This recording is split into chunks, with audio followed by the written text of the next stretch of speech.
on se retrouve pour une nouvelle vidéo. Aujourd'hui, je vous parle de la Saint-Valentin. Suivez-moi. Alors, vous vous êtes toujours demandé d'où venait cette curieuse tradition que de fêter les amoureux le 14 février. Si vous voulez tout savoir, eh bien, je vous le dis.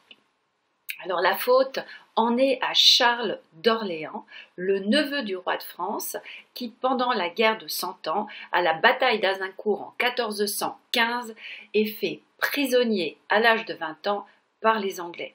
Et il va rester en Angleterre très longtemps, car sa famille a beaucoup de mal à réunir le montant de sa rançon.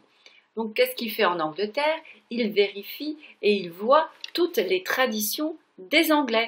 Et il est extrêmement intéressé par la tradition qui consiste à la cour d'Angleterre, durant le mois de mai, à s'échanger des mots doux, des poèmes, des billets d'amour.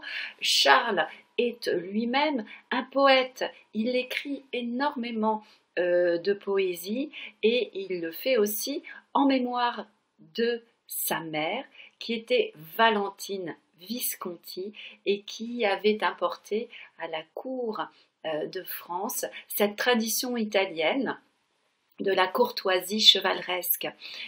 En mémoire de sa mère, il célèbre les Valentines. Et Valentine Visconti fêtait ça. Célébrer un prêtre qui avait été martyrisé un siècle plus tôt et qui était martyrisé parce qu'il avait subi la persécution de Claude le Gothique.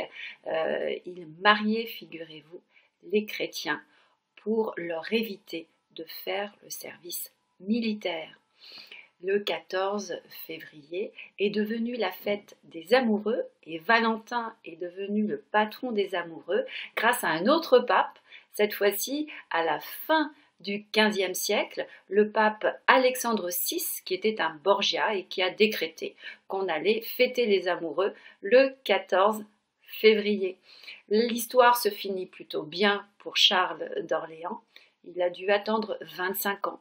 Mais au bout de 25 ans, il va être libéré et même se marier avec une jeune fille dont l'oncle avait réussi à rassembler la somme suffisante pour le sortir des griffes du lion anglais.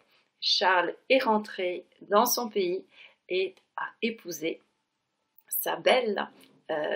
Donc l'histoire se finit bien et aussi donc moi je vous souhaite que vos histoires d'amour se finissent bien. Je vous souhaite une très bonne Saint-Valentin. Donc si vous avez aimé la vidéo, abonnez-vous. Pour ceux qui s'abonneront, il y aura des petits bonus, non un bonus humour si vous le souhaitez. Je suis Agnès. Je suis historienne. Vous retrouverez sur mon site toute ma bibliographie. Et pour l'instant, je vous dis à la semaine prochaine.